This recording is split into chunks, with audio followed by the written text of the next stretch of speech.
Você está no canal Leda Nagli, sabia? E eu vou entrevistar o Felipe Moura Brasil. Felipe Moura Brasil, que é jornalista, que é comentarista político, que é, no momento, do Antagonista, e que tem entrevista dele aqui no meu canal. Aliás, tem duas, essa é a terceira, então você pode fazer uma maratona, Felipe Moura Brasil.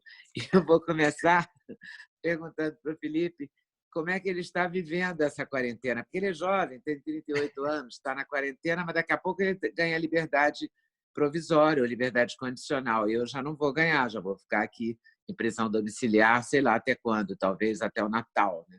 Se depender do governador de São Paulo. Mas, enfim. Felipe, como é que você está vivendo aí na quarentena? Leda, é uma alegria dar mais uma entrevista para você. Muito obrigado por esse convite.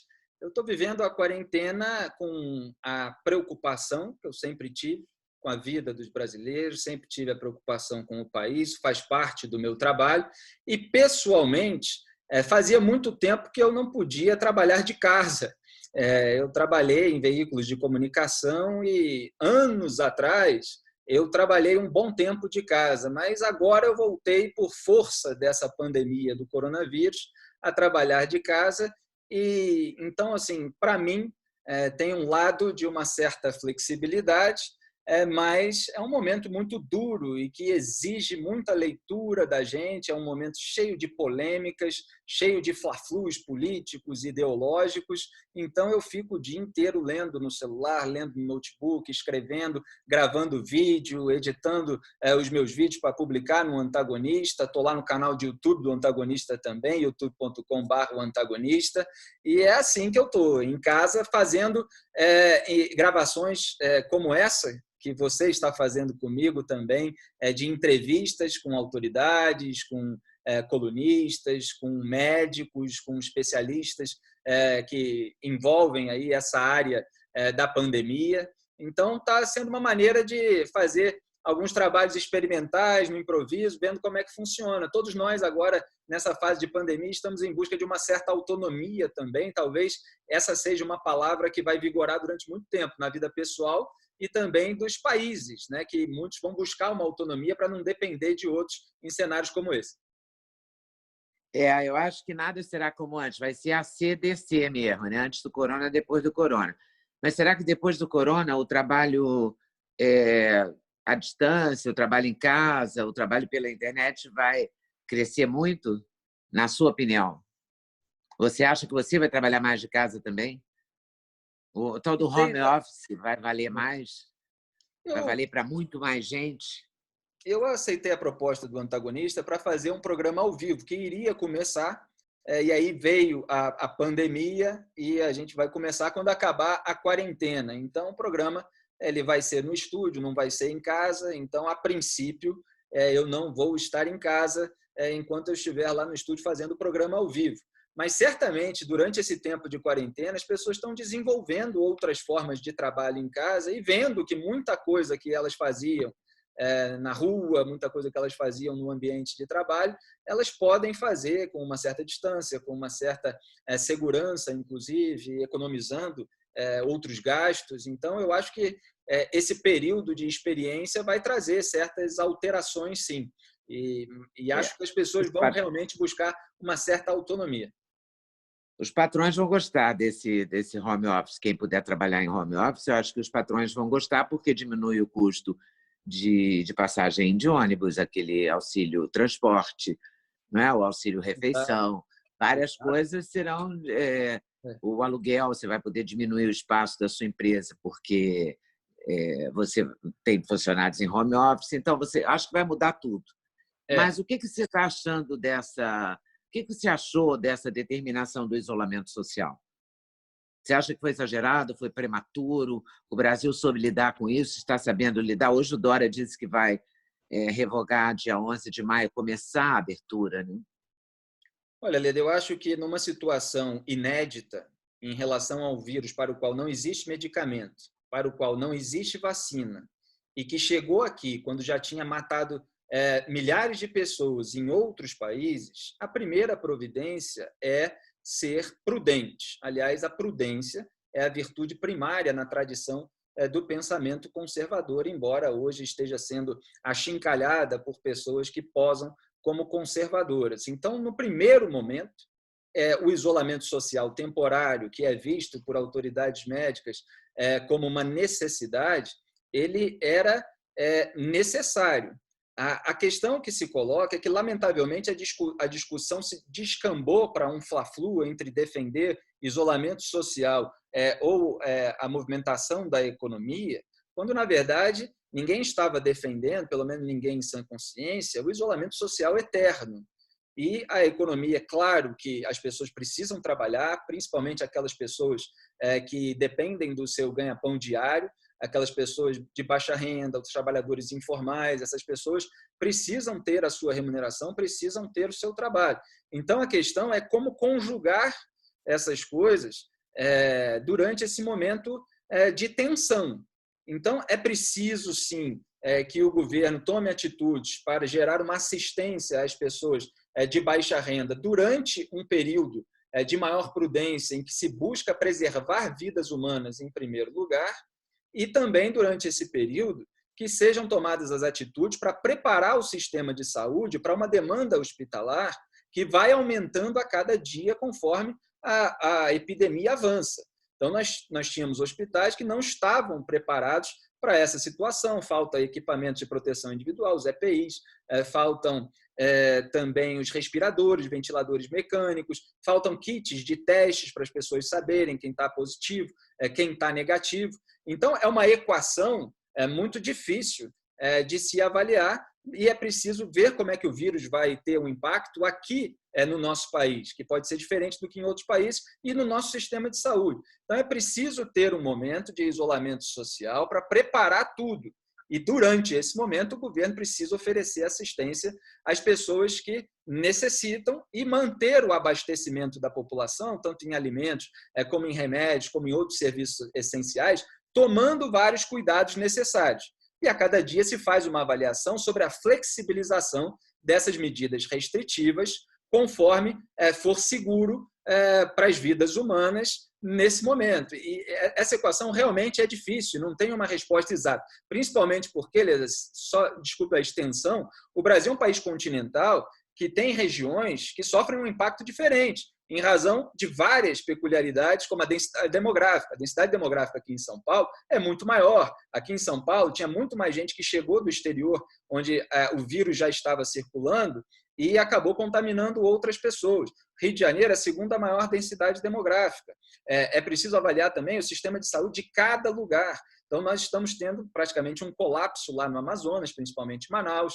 Os sistemas de saúde do Pará, de Pernambuco, de São Paulo, do Rio de Janeiro, em várias redes, já estão acima de 90% de ocupação das salas de UTI. Então, se você não tem a capacidade de absorver a demanda, a pessoa que chega no hospital, ela morre no corredor, ela morre aguardando transferência. E já há casos de pessoas que morreram aguardando transferência. Então, é uma situação que exige muito cuidado. E, lamentavelmente, houve o desdém de algumas autoridades no começo, quando, na verdade, essa questão precisava ser avaliada de uma maneira mais pragmática.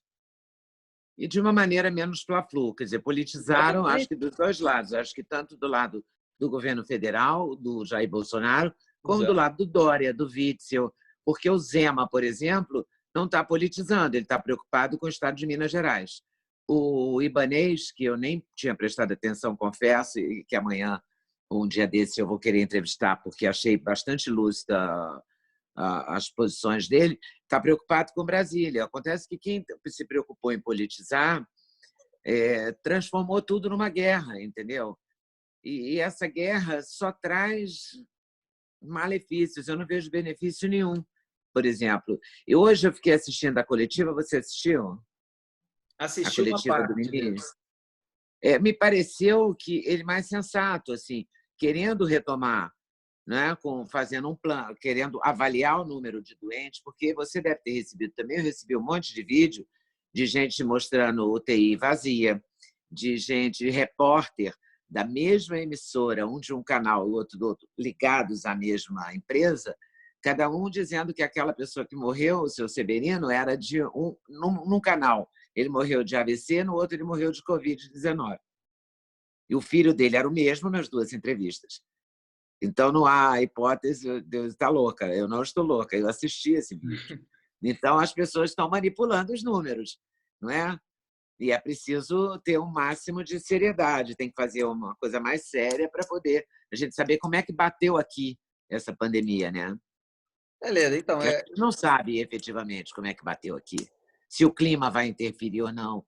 É o que esse Nelson Tait, esse ministro, falou. A gente sabe muito pouco da doença. Não, pois é, mas é exatamente por saber pouco da doença que é necessário uma precaução inicial para lidar com ela. Não é que a precaução vai ser permanente e vai trazer danos permanentes às pessoas. É preciso Mas haver quando uma você viu o precaução Mandetta inicial, dando a só coletiva, complementando o que você falou, porque está na linha do que eu estou falando, no sentido de que há lugares em que a rede pública, a rede hospitalar, ela não foi tão afetada. Ontem, por exemplo, eu entrevistei o governador Ronaldo Caiado em Goiás. Ele recorreu ao isolamento social temporário no começo e já flexibilizou uma parte das medidas restritivas e disse que o que ele quer é justamente poder monitorar onde há focos ali de casos que tomam maior gravidade e a capacidade do sistema de saúde de absorver essa demanda, quer dizer, de haver leitos para as pessoas que estejam em estado grave. Então, há hospitais, há municípios em que essa rede já tem uma ocupação muito alta. Nesses casos, o isolamento social ele pode ser mais necessário, mas ele está combinado com outras ações, evidentemente. E cabe às autoridades ir avaliando isso conforme o local e conforme o impacto e os números. O problema, Leda, é que os números a gente também não sabe o quão verdadeiros eles são. Porque há um problema de subnotificação quando você não tem o equipamento para testagem em massa, quando você não sabe ao certo quantas pessoas estão infectadas e quantas pessoas realmente estão morrendo com o coronavírus. Então, eu estou de acordo com você no sentido de que o fla-flu de ou você é a favor do isolamento ou você é a favor da economia prejudica o debate sobre como essas coisas precisam ser combinadas. Nem o governo federal, do presidente, que desde o início fala na economia e desdenhou inicialmente da pandemia, tratando como muito mais fantasia, gripezinha, superdimensionado, nem o governo federal ainda apresentou um plano estratégico para relaxar as medidas de isolamento social. Então, nessa coletiva de hoje, o Nelson Tai, que assumiu o lugar do Luiz Henrique Mandetta como ministro da Saúde, ele falou justamente que está elaborando, está estudando para apresentar uma recomendação federal dos critérios necessários para o relaxamento do isolamento social. Então, quer dizer, está ganhando tempo. Ele, inclusive, elogiou o resultado obtido, o trabalho feito pelo Mandetta que o antecedeu. E, enquanto não era ministro, estava elogiando o trabalho do ministro da Saúde. Então, a gente ainda vai ter, por parte do governo federal, a apresentação de um plano. Só que, até lá, fica um embate retórico muito grande. Pois é, mas pelo menos o Nelson Tait diz que tá empenhado em fazer um plano. Ele também assumiu tem 5 dias. A gente não pode querer que primeiro, ele é médico, então ele não fala bem como um político. Ele perde para o Mandetta nessa área. O Mandetta fala muito bem, se expressa muito bem, domina muito bem, tinha toda a simpatia da mídia. O Tait não tem a simpatia da mídia, porque ele é feio, porque ele tem olheiras, porque ele é magro, porque ele parece com o Mick Jagger, sei lá por quê, mas ele não tem a simpatia da mídia. O Mandetta tinha. O Mandetta nunca falou em flexibilizar. Né? A sensação que eu tinha vendo a coletiva dele, eu vi todas, é de que nunca mais a gente ia voltar ao trabalho, porque ele não mencionava isso. Enquanto que o Bolsonaro queria que voltasse ontem, né? Anteontem, mês passado, enfim. Eu também estou doida para voltar, mas entendo que esse isolamento é necessário, entendo que é preciso, mas é preciso também voltar ao trabalho, porque as pessoas, justamente os mais pobres, né, as pessoas autônomos de modo geral, né, as empregadas domésticas, diaristas, motoristas, manicures, auxiliares de cabeleireiro, esse povo está todo sem dinheiro, está liquidado. A questão é ver em que circunstâncias essas pessoas vão poder exercer o seu trabalho. Quer dizer, elas precisam ter máscaras para fazer esse trabalho durante um momento em que a epidemia ainda está avançando, elas precisam, de repente, ter luva, dependendo do trabalho que elas façam. É preciso analisar todas essas circunstâncias. O E eu não problema estou aqui criticando o novo ministro da Saúde, Nelson Tai, por não ter apresentado um plano ainda. Nós estamos fazendo essa entrevista, ele está há alguns dias no cargo e ele não apresentou ainda, justamente porque ele está se inteirando de tudo o que está acontecendo, ele está conhecendo a equipe, ele está conhecendo os dados disponíveis no Ministério da Saúde, mas simplesmente, por parte do governo federal, ainda esse plano não foi apresentado. E, no entanto, você tem uma retórica muito beligerante para quem ainda não apresenta um plano estratégico. Então, essa que e é claro que quando você tem isso de um lado, a contestação acaba muitas vezes indo para um outro lado radicalizado demais. Então, é preciso haver um debate sensato sobre a maneira de flexibilizar as medidas restritivas com segurança, de acordo com cada local específico e de acordo com o impacto, sempre monitorando o que vai acontecer conforme essas medidas forem relaxadas e ir fazendo os ajustes, que foi algo que o Nelson Taj falou hoje na coletiva também. E está certo, né? Porque o interior de São Paulo tem cidades que não tem nada, nenhum caso. No Rio Grande do Sul tem cidades que não tem nenhum caso. Então, é diferente de uma cidade como São Paulo, que tem milhares de casos. O que Tudo é acontece diferente, tudo é muito... O Brasil é continental mesmo. Né? Agora, São vários Brasis. Né? É preciso levar em Josué de Castro está falando isso desde quando? Os anos 60, eu acho. Né? O Josué de Castro já dizia que o Brasil são vários Brasis. Né? São vários Brasis. Tem que adaptar tudo.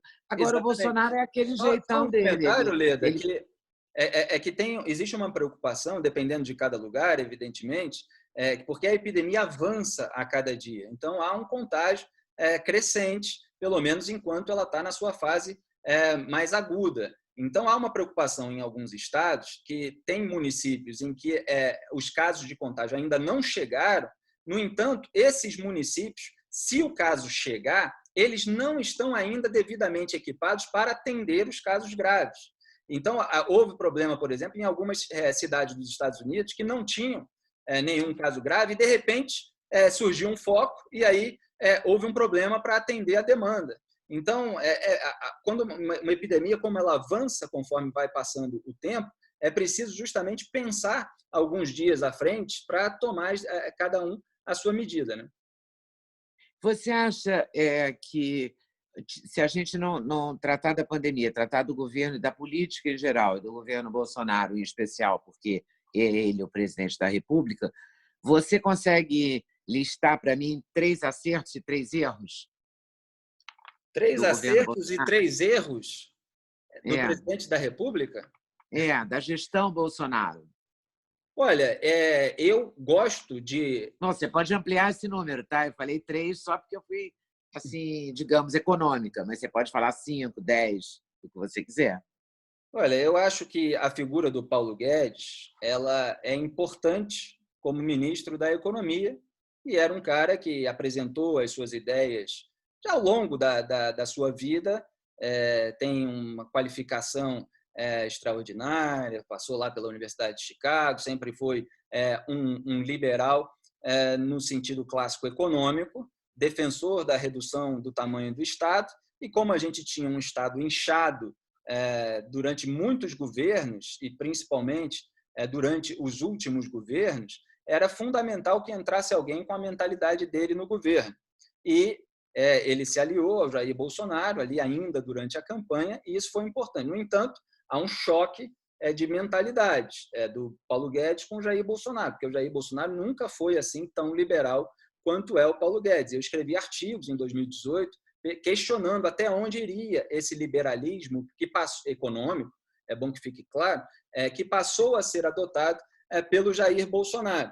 Então, a gente viu, por exemplo, durante a discussão da reforma da Previdência, vários momentos de ruído entre o que o Paulo Guedes defendia e o que o Bolsonaro defendia. E eu sempre tive posições mais próximas do Paulo Guedes do que do histórico de votos como deputado federal durante 28 anos do Jair Bolsonaro, que revelava uma mentalidade mais estatista, com defesas mais corporativistas de nichos que eram base eleitoral do próprio deputado.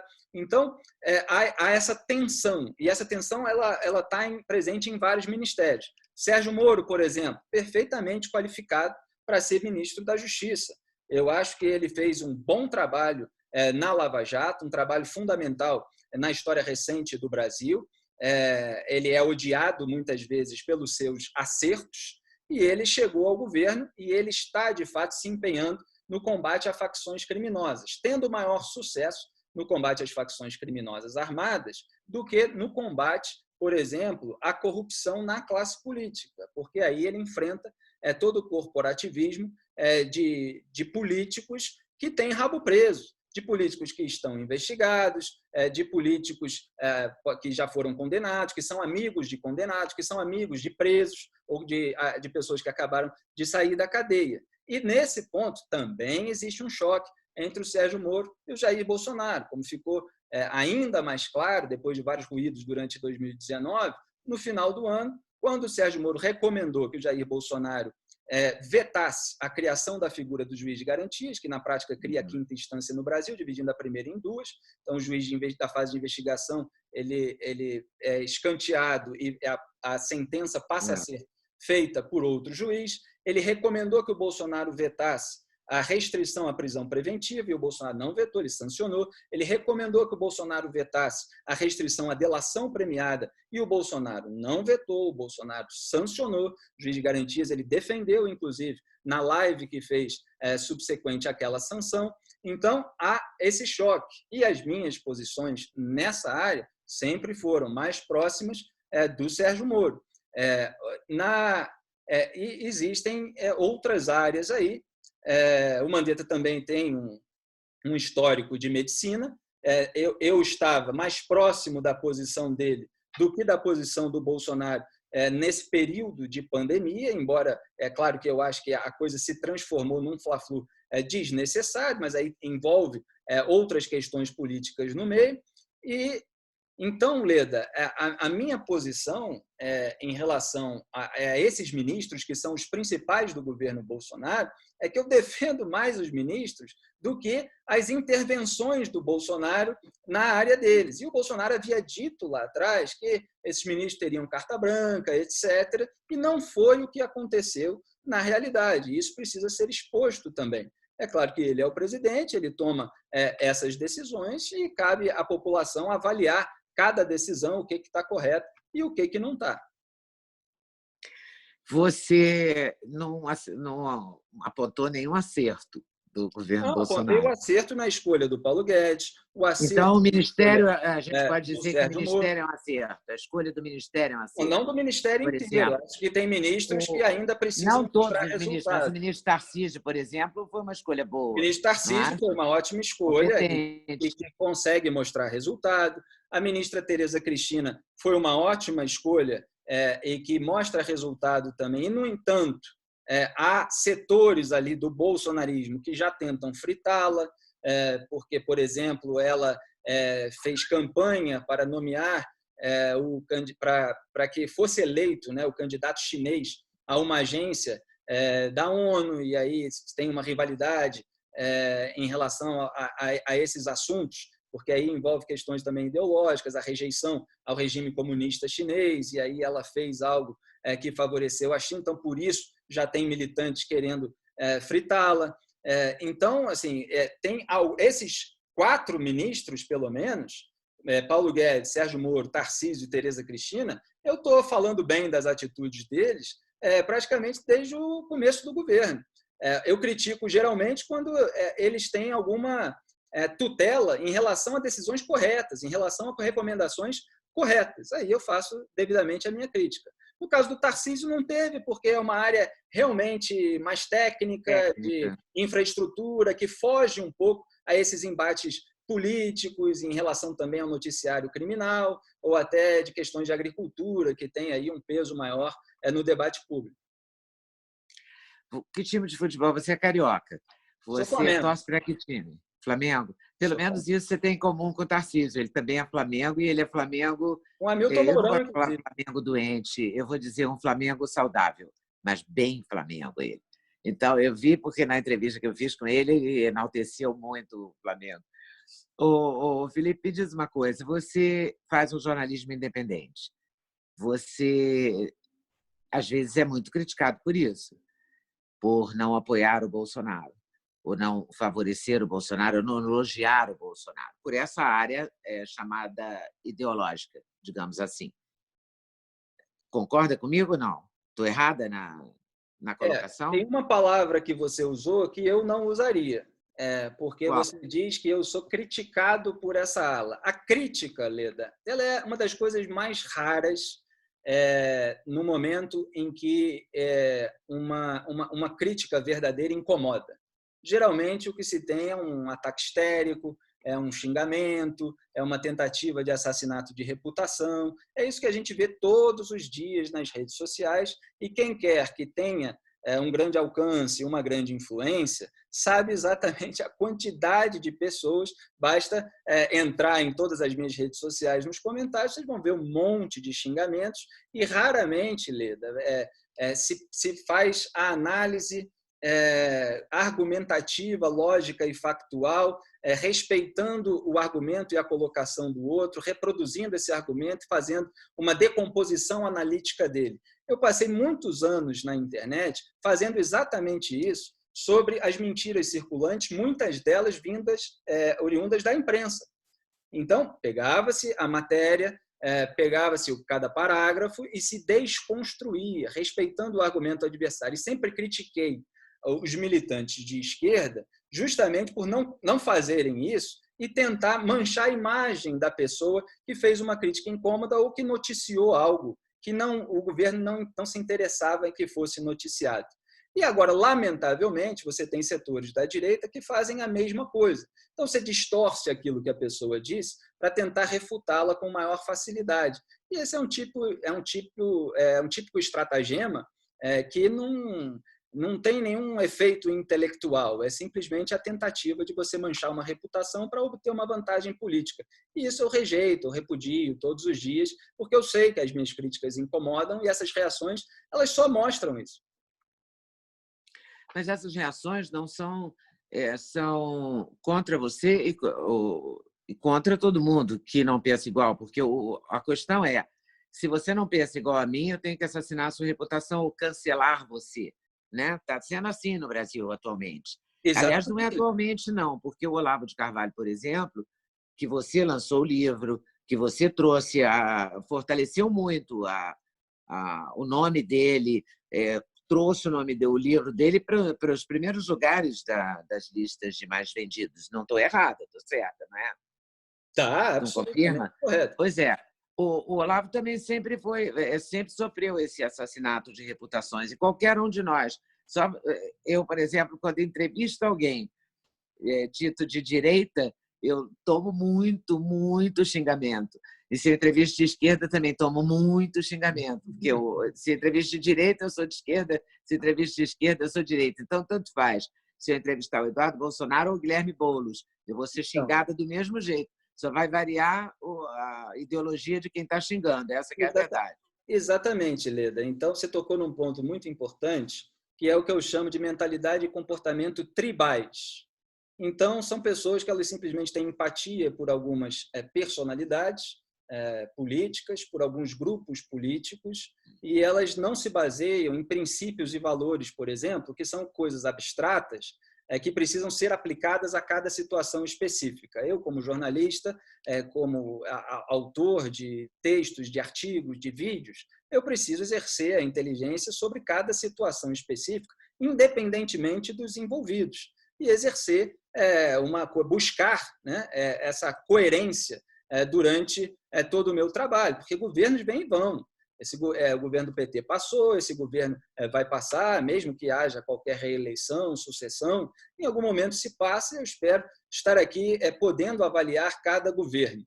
Então, é preciso manter buscar essa coerência. Então, eu combato mentiras sempre, estou no mesmo lugar onde sempre estive, combatendo mentira, combatendo desinformação, combatendo tuteladas de investigação, tentativas de parar investigações baseadas em indícios que merecem investigação, como a investigação sobre o Flávio Bolsonaro, assim como defendi a investigação sobre o filho do Lula, o Lulinha, e sobre todas as investigações a respeito do Lula.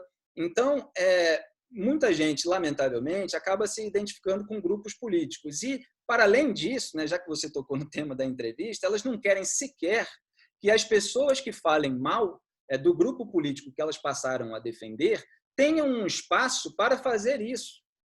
Como se cada cidadão, cada consumidor daquele veículo, cada espectador, cada leitor, não tivesse a oportunidade de formar o seu próprio juízo a respeito do que o entrevistado está falando. A gente está conversando aqui, o leitor, o espectador e tal, vai formar o juízo dele a partir da visão de mundo dele e de como ele vai receber aquelas coisas que eu estou falando, o que você está falando também. Isso foi até um momento em que a militância se voltou mais ainda contra mim, porque é ridículo me associar à esquerda, né? O PT, por exemplo, ele sempre tentava associar os críticos ao PT a qualquer adversário circunstancial do PT. A militância bolsonarista faz a mesma coisa, tenta associar das maneiras mais bizarras possíveis os críticos do governo, de qualquer atitude ou declaração específica, aos seus adversários. Então, em determinado momento, a gente, na emissora de rádio onde eu trabalhava, entrevistou um ministro que foi exonerado. E esse ministro, conforme o meu então colega de bancada disse no começo dessa entrevista, que está disponível na plataforma, era amigo dele, ele assumiu a responsabilidade pela divulgação dos áudios que refutavam aquilo que havia sido dito por um dos filhos do presidente, assumiu a responsabilidade por ter marcado aquela entrevista, e apesar de tudo isso, a militância se voltou contra mim, como se eu fosse o responsável por aquela entrevista, que não tinha problema nenhum, né? E como se eu tivesse amizade com aquele político que foi entrevistado, porque era um ministro exonerado em meio a uma polêmica nacional. O governo continuou, está aí, e o jornalismo se fez, se ouviram no debate público todos os lados e cada um formou o seu juízo a respeito daquilo. Então, essa patrulha em cima de jornalistas, simplesmente por ouvirem as outras vozes ou por darem notícias que são incômodas, elas são comuns. Há mentalidades totalitárias e há também pessoas ingênuas, muitas vezes, que não estão acostumadas, Leda, e esse é um fenômeno que está acontecendo muito agora, com que o jornalismo passe a ter maior atenção e vigilância para o grupo político que ela sempre defendeu, porque esse grupo político passou a ficar no poder. Então, é muito engraçado, porque hoje eu recebo mensagens de bolsonaristas que são absolutamente iguais às mensagens que os petistas me mandaram durante mais de 10 anos. Ficaram 14 anos no poder e eu era colunista, eu sou colunista há 16 anos, vai fazer 17 agora. Então, ele me mandava, você não tem outro assunto, você só fala dele. O dia que morrer, você não vai ter mais o que falar. Então, era exatamente o que os lulistas ficavam falando sobre isso tudo. Só que a minha prioridade é sempre o saneamento do ambiente cultural. Então, e o governo federal sempre foi o foco do meu trabalho mais nacional, né, do que municipal, do que estadual. Eu, inclusive, sou do Rio de Janeiro, nem sou aqui de São Paulo, né, porque eles fazem associações completamente absurdas. E, então, o meu trabalho continua normalmente tentando limpar o ambiente cultural das mentiras, das desinformações e das distorções, muitas vezes, de conceito. Por exemplo, as questões de conservador, de Bolsonaro, de direita, de esquerda, de socialismo. Tal. A gente tenta ir distinguindo e fazendo a comparação entre a tradição de um pensamento e as atitudes daqueles que erguem essa bandeira.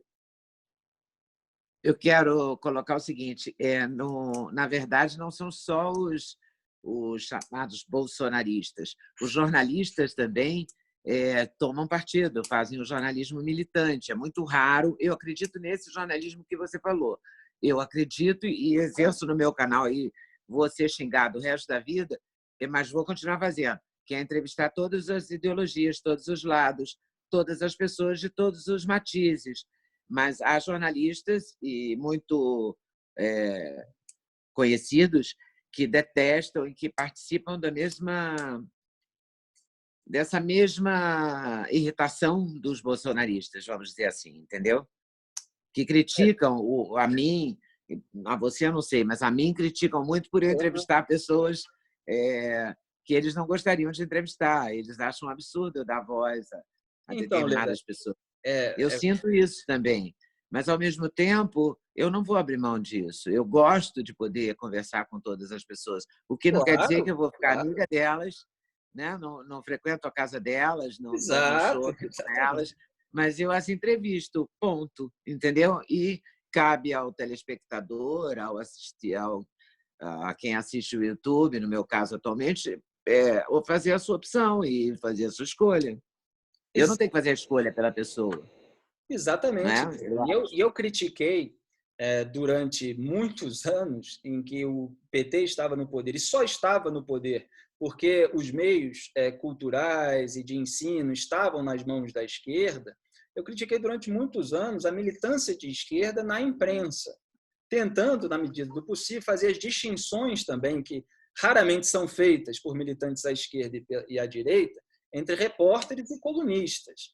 É preciso fazer esse tipo de distinção. Agora, existem, obviamente, um noticiário que é militante, que tem distorções e tal. Agora, é preciso que... aí eu volto para aquilo que eu estava falando no começo, que a análise disso seja feita de uma maneira intelectualizada, no sentido de se apresentarem argumentos contrários, se apresentarem os fatos que estão sendo omitidos ou que refutam aquela notícia ou aquela análise. Então, tudo precisa ser feito dessa maneira. Lamentavelmente, o que se vê na maior parte do debate público na internet são pessoas atacando os veículos, os jornalistas em si, a pessoa, em vez de rebater com algum conteúdo aquilo que elas estão falando, aquilo que elas estão escrevendo, aquilo que elas estão noticiando. E isso, Leda, é muito importante porque é mais um ponto que eu queria tocar.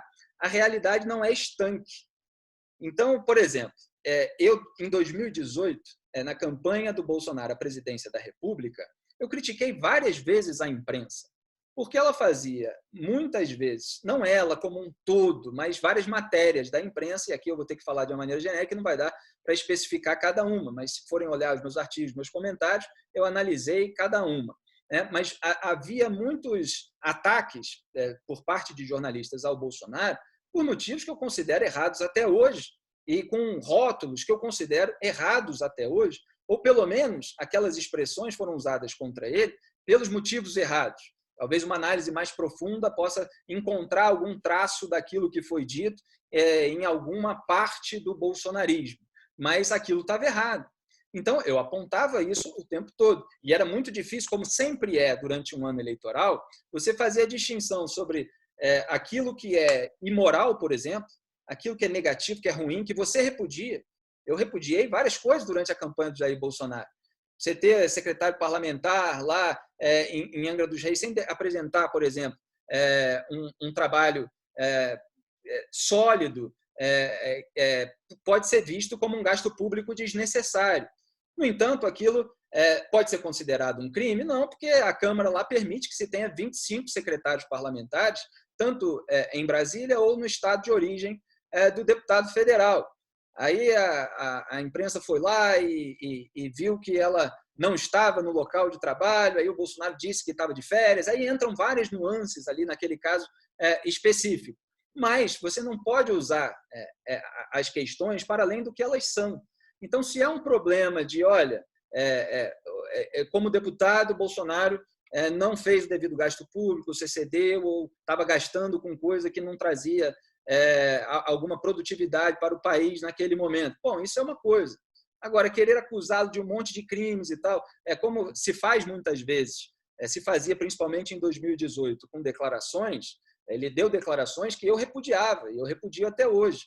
No entanto, eu não as considero criminosas. Então, essas discussões, elas precisam ser feitas. E no ano eleitoral, quando aquelas paixões estão muito aguçadas, é muito difícil. Aí você fala uma coisa, fala, não é crime? Aí o sujeito fala, você é apoiador. Aí você fala assim, é imoral? O outro fala, você é da velha imprensa. Então, a busca da sensatez, é claro que ela ganha vários estigmas no meio, mas a constância Mas eu acho que faz ela permanecer. Mas eu quero perguntar umas coisas, então. Você falou em você está apoiando, não está apoiando e tal. Você apoiou o Bolsonaro? Você é uma pessoa de direita? Quero fazer objetivamente essas perguntas. Você apoiou o Bolsonaro?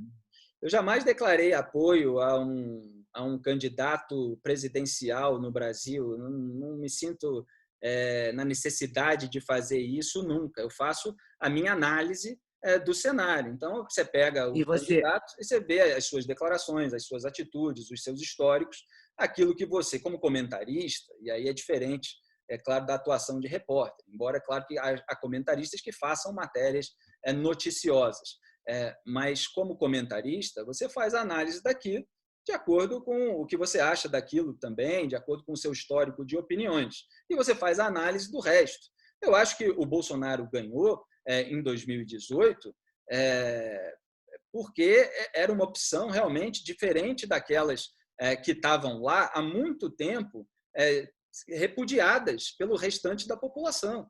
Então, você tinha o PT no poder roubando a Petrobras, com esquemas de corrupção nas estatais, financiando ditaduras, aparelhando o Estado brasileiro, fazendo várias coisas erradas que ficaram ainda mais à mostra com a Operação Lava Jato. Você tinha Ciro Gomes e Marina Silva, que eram muito próximos do PT. A Marina, eu mesmo tentei encurralá-la de todas as formas em uma entrevista para ver se ela dizia que o Lula era um criminoso, e o máximo que eu consegui foi corrupção. Ela não dizia, não dava manchete, ela não conseguia dizer na mesma frase que o Lula era criminoso ou que o Lula é corrupto. O Ciro Gomes era contra a prisão do Lula pelo caso do triplex, era contra o impeachment da Dilma Rousseff. O Geraldo Alckmin era um candidato que não tinha muita empatia com a população e vinha de um partido absolutamente desgastado, como o PSDB, que tinha também lá a sua versão do mensalão tucano, tinha o Aécio Neves depois de vários desgastes que o Aécio Neves teve, para dizer o mínimo. A revelação da gravação do Joesley Batista mostrou quem é o Aécio Neves para a população brasileira. E você tem o Partido Novo, com João Amoedo, ainda sem muito apelo popular, muito apelo nacional. O Jair Bolsonaro criticava o PT, pelo menos nos últimos anos, de uma maneira mais forte, porque lá atrás havia algumas concordâncias, alguns votos e tal, algumas medidas que o PT defendia, mas que tinha uma voz crítica em relação à corrupção petista, ao financiamento de ditaduras, muito forte. Então, havia um desejo de ordem, um desejo de mudança, e a população escolheu Jair Bolsonaro, o que é absolutamente natural. Agora, isso não quer dizer que, durante o seu mandato de 4 anos, nós não devamos exercer a vigilância em relação a tudo que está errado, não só em atitudes e declarações do presidente, mas como também de todo o esquema de poder desse governo, né, que inclui a sua militância.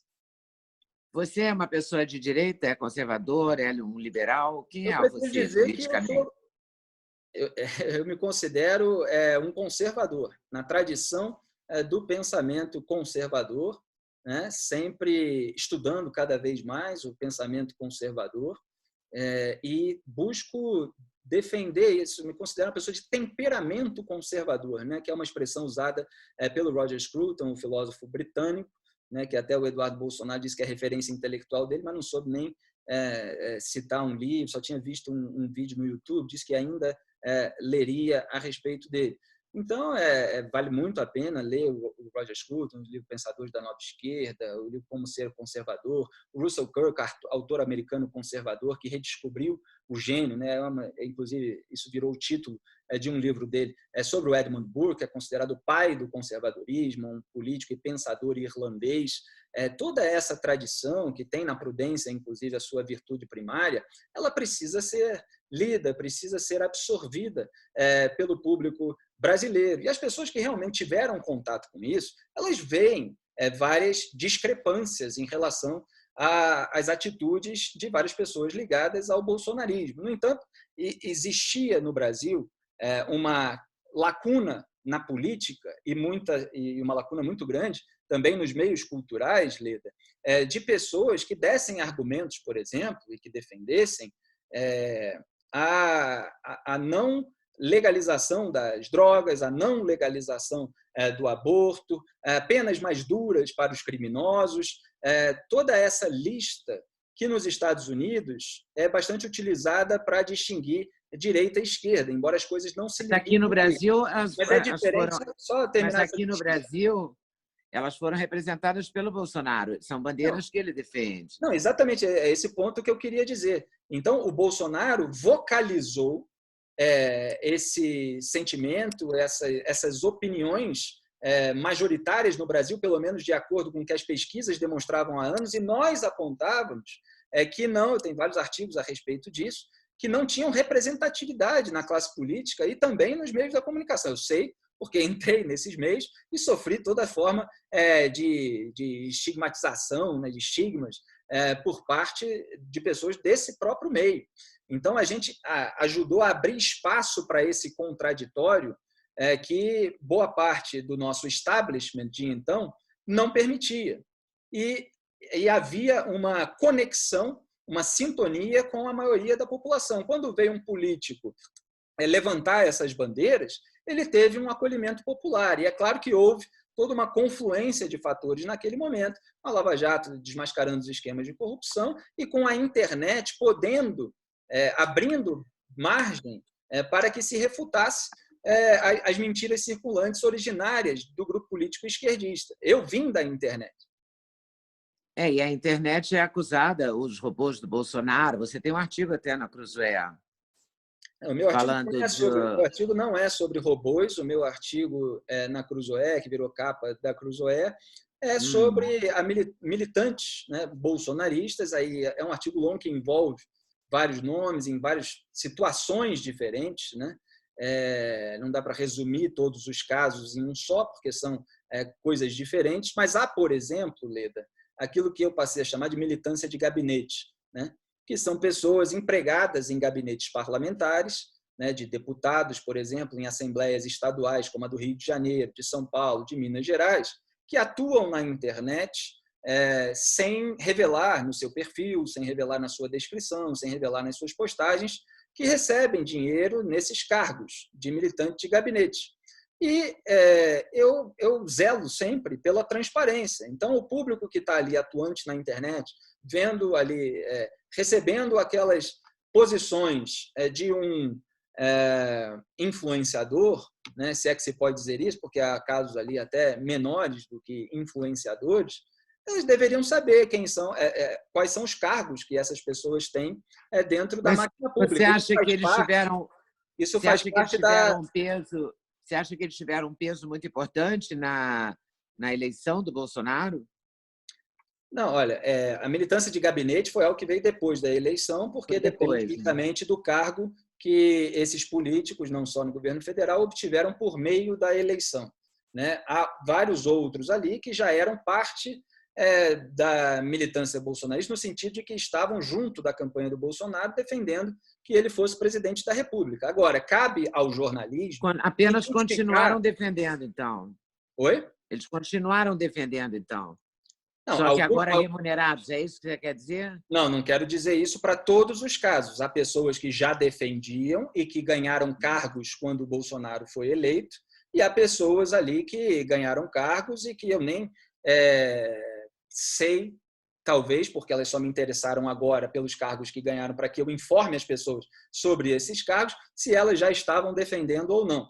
O foco é justamente o trabalho jornalístico de revelar para a população aquelas pessoas que são atuantes no debate público e que são remuneradas com o dinheiro dos pagadores de impostos. Isso é uma transparência que deveria, Leda, vir das próprias pessoas, né? Por uma questão de moralidade pública. Você quer citar nomes? As pessoas deveriam ser mais transparentes.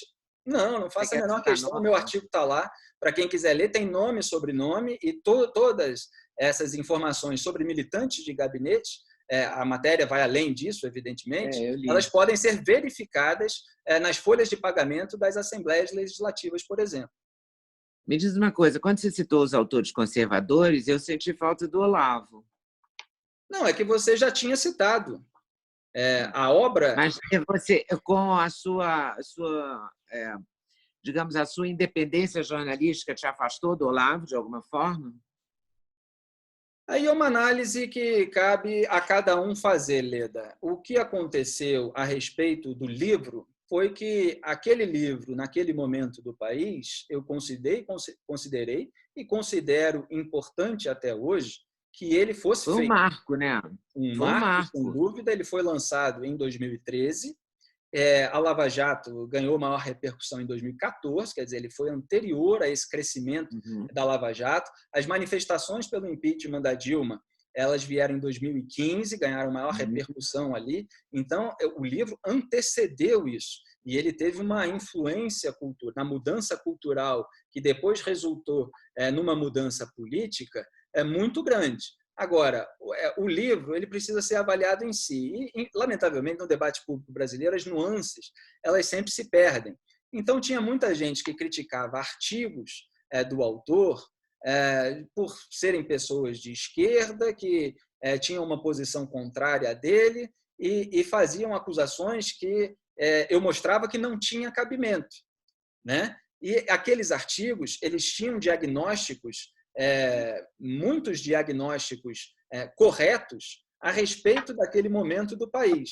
No entanto, o livro ele nem se limita à análise do cenário político. Eu fiz um livro ali para ter uma escadinha intelectual com a obra do autor, obra de 2 décadas praticamente, a obra jornalística, quer dizer, os artigos, uma compilação Reúne a obra que dele, já né? estavam disponíveis na internet, mas absolutamente dispersos, e eu Soltos. organizei, contextualizei, acrescentei notas, etc., colocando separados por temas, de uma maneira que uma pessoa leiga em política e em filosofia pudesse ir se identificando com aquilo e aprendendo até chegar nos assuntos um pouco mais complicados. Então, ele é bastante didático, bastante educativo nesse sentido de você ir entendendo cada vez mais aquilo que o autor quer dizer, quer você concorde ou discorde de eventuais pontos daquele autor. Então, tem uma parte ali de formação da personalidade, de vocação, de cultura, de democracia, e depois vai entrando mais nos aspectos políticos e aí nos estudos intelectuais. Esse livro Você... fala. Não, termina. Então, um livro que Termina. é muito importante até hoje, o que não quer dizer, obviamente, e é esse o grande ponto que as pessoas sempre se questionam quando veem pessoas que estiveram envolvidas num trabalho comum, né, divergindo publicamente, para dizer o mínimo, que organizar a parte da obra de um autor, né? Porque a obra dele vai além disso, tem parte de filosofia, de história da filosofia, eu organizei a parte da obra jornalística. Não quer dizer, evidentemente, que você tem qualquer comprometimento em relação às atitudes pessoais do autor, nem antes nem durante a obra, que dirá depois da obra, muito menos em relação às posições políticas que venham a ser adotadas, ou os comportamentos e as declarações por aquele autor. Então, eu tenho a minha linha, e eu sigo a minha linha de acordo, obviamente, com tudo que eu estudei, e essa obra faz parte. Mas não quer dizer que, a partir daquele momento, eu não possa ter divergências com o autor, né? Isso é absolutamente natural do debate público. E você acha que tem divergências ou cumplicidades com pessoas que, como você, apoiaram, de certa forma, ou não criticaram, ou não, pessoas que apoiaram, porque no caso do Danilo Gentili e do Lobão, por exemplo, eles apoiaram o Bolsonaro. É um caso bem E diferente do meu. eles agora não apoiam mais. O Lobão pede até o impeachment. A Janaína Pascoal foi uma pessoa... Acho que ela fez até uma live com você recentemente, não fez? Eu fiz uma entrevista com ela. São Com pessoas que apoiavam. A Janaína foi até quase foi vice, né? Chegou a se conversar com ela sobre a possibilidade dela ser vice. E hoje ela é totalmente contra. E pede a saída. Eu não acho nem que ela seja totalmente contra, inclusive na entrevista ela fala a respeito disso. O que acontece é que bom, aí não posso falar por eles, né? Porque eles apoiaram e tiveram os seus motivos para deixar de apoiar ou para passar a criticar. E Eu, você como não jornalista, apoiou? eu fiz as críticas que eu considerava necessárias em determinado momento. No entanto, eu também lutava pela simples abertura para o contraditório num debate político que estava monopolizado pela esquerda. E muitas vezes, se forem olhar os meus artigos, porque no momento eleitoral as pessoas ficam com impressões, né?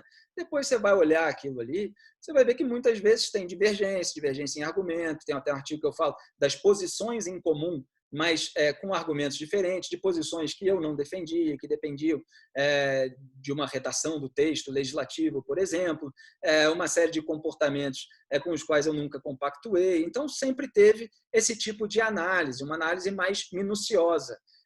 E é isso que falta, em geral, no debate público, é mais consistência, né? Então, vamos falar um pouquinho, só para terminar, dos personagens atuais, ou dos atores, como as pessoas gostam de dizer. Leda, deixa eu só Você fazer acha... um complemento a respeito disso, porque as pessoas têm toda a liberdade de divergir em determinados comportamentos e declarações em relação a pessoas até que elas apoiaram, né? Que nem é o meu caso.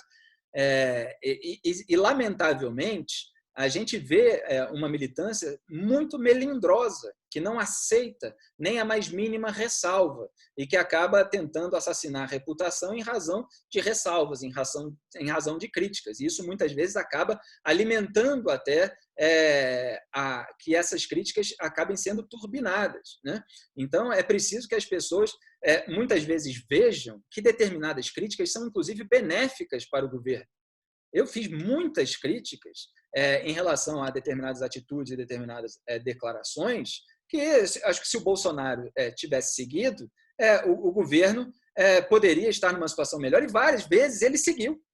Várias vezes, só que ele não assume, né? Então, trata, por exemplo, a pandemia como uma fantasia, daqui a pouco avança a pandemia, etc., e está na televisão dizendo que o vírus é uma realidade. Então, o discurso muda. Só que o que não muda é justamente o repúdio àquela pessoa que está sempre vigilante. Inclusive, o autor do livro que eu organizei, numa entrevista ao Pedro Bial de 96, ele foi questionado a respeito se é de direita e ele falou que, durante o regime militar, ele estava olhando o governo com olhos críticos como a esquerda. E, no momento que a esquerda estava no poder, ele estava olhando o poder com os olhos críticos Então, vamos... à direita. Eu Felipe, negaria esse vamos tipo de olhar, então... retórica porque eu não me considero ao lado de nenhum grupo, mas era uma maneira de pregar a vigilância, em que gerou, inclusive, a dúvida do Pedro Bial, que ficou famosa, de que a esquerda está com poder e tal, e o Olavo viu isso naquele momento, crescer, nascer do meio intelectual, cultural, para depois chegar ao universo político. Então, vamos falar dos atores desse momento? Claro. Rodrigo Maia. O Roberto Jefferson fez uma denúncia numa live com um jornalista chamado Oswaldo Eustáquio. Tomara que eu não erre o nome dele, porque eu não o conhecia, conheci nessa live. Quer dizer, vi pela primeira vez nessa live, não conheci nada, porque vi na internet. Mas o Rodrigo Maia está tentando ser primeiro-ministro, ele tentou dar um golpe no Bolsonaro, o que você acha? Bom, Rodrigo Maia... Você é um comentarista político. Ele me responde isso. Isso é a dúvida de todo mundo, isso é a coisa que mais está tomando o espaço na internet nesse momento. O Fora Maia, hashtag Fora Maia, está em todos os grupos, das professoras do interior de Minas aos jornalistas, aos políticos do lado contrário dele, enfim, os que o apoiam. É uma coisa que está na ordem do dia. É bom deixar claro que o Rodrigo Maia foi eleito presidente da Câmara com apoio do então partido do Jair Bolsonaro, do PSL. Várias vezes o Rodrigo Maia comandou decisões e foi favorável a decisões que foram sancionadas pelo presidente da República, como o próprio caso da criação da figura do juiz de garantias. Eu lamento. Mas ele faz oposição ao Bolsonaro o tempo todo. Ele fala que o Paulo Guedes não é sério. Ele fala coisas muito contundentes, você não acha? Então, estou só lembrando os pontos em comum, porque no meio desse fla-flu de Bolsonaro versus Maia, muitas vezes isso se perde. Então, em determinados pontos que eu considero que o Bolsonaro não deveria estar junto com o Rodrigo Maia, que tem posições a respeito disso no combate à corrupção que eu desprezo, o Bolsonaro estava junto com ele. Rodrigo Maia apareceu lá com o codinome Botafogo, na planilha da Odebrecht, e até hoje é rotulado com esse apelido, né? Justamente para remeter ele a esses casos, e ele atua como presidente da Câmara, seja em caso de lei de abuso de autoridade ou em outros, de uma maneira que protege a classe política contra as investigações, e eu não considero isso devidamente adequado. E agora há uma grande rixa, porque o presidente da Câmara ele tem um certo comando sobre as decisões na Câmara, embora elas não dependam exclusivamente dele, e o Bolsonaro gostaria que ele não comandasse naquele sentido. Então, obviamente, há essa tensão permanente. E eu acho, muitas vezes, Leda, que em determinados assuntos, por exemplo, na pandemia do coronavírus, há erros por todos os lados, né? Então, eu acho que o Bolsonaro errou em desdenhar, eu acho que ele errou em participar de manifestação naquele momento do 15 de março, se eu não me engano, de novo agora, com muitos cartazes de AI-5, de intervenção militar, inclusive nas convocações, embora é claro que isso seja uma parcela minoritária do eleitorado que votou nele em 2018, boa parte do qual contra o PT.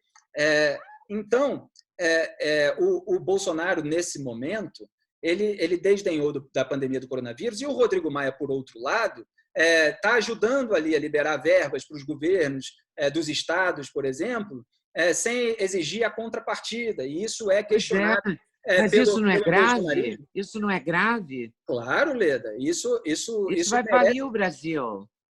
Nesse ponto, não dá para discordar do Bolsonaro, né? Ele vai falir o Brasil se ele apoiar essa emenda do Rodrigo Maia. Olha, falir o Brasil... Porque o Brasil não tem cacife para isso, né? Não, a questão a gente não tem essa resposta ainda, Leda, porque a gente não sabe quanto tempo vai durar aí o isolamento social temporário, quanto tempo vai durar para a economia se recuperar dessa piora que foi mundial. E, no entanto, há essa tentativa de se aproveitar da situação, que precisa ser analisada caso a caso, em suas minúcias, para ver quais serão as consequências. Eu acho que os governos dos estados deveriam ter contrapartida, por exemplo, deveriam apresentar. Então, o que acontece é que muitas vezes as pessoas estão erradas de todos os lados, e aí vira um fla-flu e não se aponta exatamente quais são os erros. E é preciso que eles sejam apontados, justamente no debate público, para que as pessoas tenham a dimensão de tudo o que está acontecendo, né? Porque não é uma briga de santinhos contra pessoas malvadas. E a gente tenta mostrar justamente isso, porque há um deslumbramento muito grande, há esse comportamento tribal, sempre tratando as questões como se fosse o bem contra o mal.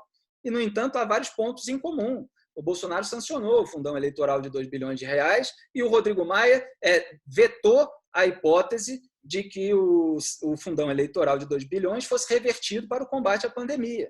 Eu critiquei o Bolsonaro quando ele sancionou o fundão eleitoral, e eu disse que era imoral o comportamento do Rodrigo Maia de não destinar esse recurso para o combate à Covid-19. Então, é preciso olhar o quadro todo. Acontece que as paixões fazem com que as pessoas olhem sempre um lado só, né? E se a gente tirar todas as paixões e fosse totalmente isenta, totalmente, sabe, quase, sei lá, pura, tem algum político, só para a gente terminar com uma...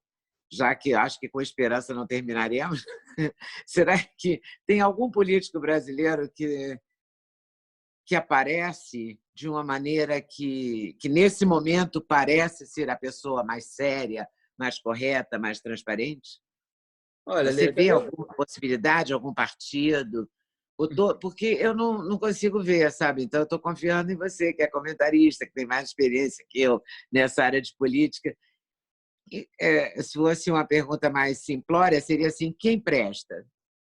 Essa pergunta é muito difícil, Leda, e eu nunca, não pretendo dizer, ainda mais nesse momento, que alguém preste ou não, né? Isso é uma coisa que nem se deve dizer, porque no dia seguinte aparece um escândalo sobre a pessoa e depois vão lá usar que você disse que essa pessoa prestava e tal, não sei o quê. E às vezes a gente fala que declaração está correta, determinada decisão está correta. Então, no cenário caso nacional... a caso, é frase, né? No Brasil é frase, é frase. Exatamente. É posição a posição, né? No cenário nacional, acho que foi uma safra sem muitas opções. Agora precisa ver até 2022 se vai surgir alguma liderança, né? Eu não tenho deslumbre com político, entendeu, Leda? Eu, pelo contrário, até luto contra esse deslumbre, porque ele é deseducativo para a população. A população ela vai de 4 em 4 anos na urna, durante alguns segundos ou minutos, dependendo do tempo que cada pessoa leva, e ela tem que escolher ali o que ela considera naquele momento melhor ou menos pior. Um mês depois, no dia seguinte, a pessoa já pode considerar até diferente do que ela considerou naquele momento. Mas é só naquele momento que elas precisam escolher. Depois, durante 4 anos, seja prefeito, governador, seja presidente da República, o cidadão tem que exercer o seu papel de cidadão, de cobrar dos políticos que façam aquilo que é melhor para o país. Ser melhor do que PT é obrigação. Então, isso aí é a base, né? A pessoa entra depois de um governo do PT para ser melhor do que ela, isso é o mínimo, né? Agora, o resto precisa ser cobrado. Quando sai da linha ou quando trai as suas promessas, por exemplo, o governo Bolsonaro agora, de acordo com todo o noticiário de bastidor, está negociando cargos com o Centrão, né, que sempre foi desprezado pela militância, que sempre tentou associar os críticos do bolsonarismo ao próprio Centrão. Então, ele está lá negociando a distribuição de cargos em troca de apoio político do bloco parlamentar. E o que ele dizia? Dizia que era contra o toma lá da cá e que, se essa fosse a única maneira de governar, estou fora. Era isso que ele dizia. Então, é preciso comparar as promessas com a realidade. Até como uma forma de, daqui em diante, Leda, a gente zelar para que os políticos sejam mais sinceros, embora, é claro, isso no Brasil seja uma utopia. Realmente. Tomara que um dia a gente chegue a isso, né? Tomara. Mas eu não tenho tanta esperança, não. Não, né? A gente faz o que precisa ser feito, né? Sempre se preparando para o pior, né? E apenas torcendo como cidadão para que venha o que for melhor. Tomara. O que você acha que seria, só para a gente terminar, o que seria melhor hoje? Para a gente esperar, para pós-pandemia? Para pós-pandemia, Leda? Geração de emprego, o Brasil crescer, alguma coisa. Sei lá, hoje falaram que acho que foi o Ministério da Economia que disse que o Brasil teria 1 milhão de empregos pós-pandemia. Teve uma declaração assim hoje. Será? Será que por aí é o emprego que vai fazer diferença? Eu acho essas projeções ainda precoces, embora eventualmente possam estar corretas. A gente vai ter que esperar para ver o que vai acontecer. É óbvio que eu desejo uma retomada da economia. Nesse momento, eu desejo que o máximo possível de vidas humanas, de preferência todas, sejam salvas, sejam preservadas. Há muitas pessoas em situação ruim nos hospitais, com falta de ar. É uma agonia profunda. A gente sabe de casos de pessoas que estão passando por isso, não podem visitar o seu parente que está internado, que está entubado durante semanas. É uma situação bastante complicada. E eu espero não pode ir ao enterro da pessoa. Não pode ir ao enterro, né? Pois é tudo muito grave e as pessoas precisam tomar as suas precauções para não entrar nesse quadro. Durante todo esse processo, é preciso zelar para que haja as medidas corretas para amenizar o impacto ruim na economia, e o que a gente torce para acontecer e vai zelar para acontecer é que haja uma retomada econômica bastante forte, bastante consistente, que possa encaminhar o país para a prosperidade, né? Que o país não vive há muito tempo, né? Principalmente depois de 14 anos de roubalheira. Deus te ouça, né? Porque só Deus na causa. Amém, né? Eu espero que dê tudo certo, mas eu não fico parado esperando, eu zelo para que as coisas sejam feitas da melhor maneira. E, obviamente, há pessoas que não vão entender, que não querem entender, né, que sempre tentam acusar alguma má-fé, mas, no fundo, o que a gente está fazendo é simplesmente exercer a vigilância sobre os poderes, porque as pessoas com poder elas podem tomar decisões que interferem muito na vida das pessoas, inclusive pode até gerar perdas humanas. Então, a gente precisa ser duro quando tem que ser duro, né? E saber avaliar cada situação específica sem esse tribalismo. Ok, obrigada, Felipe, pelo tempo, pela paciência e por vir aqui nesse canal. E tenha muita paciência para terminar essa quarentena e segurar essa onda, né? Que a gente tem que. Aliás, a paciência eu acho que é a coisa mais solicitada nesse momento. É, Muita muita paciência. paciência. É urgente ter paciência, né? Então, é isso que eu desejo também para as pessoas e eu espero que todos continuem acompanhando aí o debate público em suas minúcias e dispostos a saber que as informações incômodas e as críticas incômodas, elas precisam ser feitas em benefício do país. Obrigada, Felipe. Valeu. Até a Obrigado, próxima. Tchau. Tchau. Obrigada.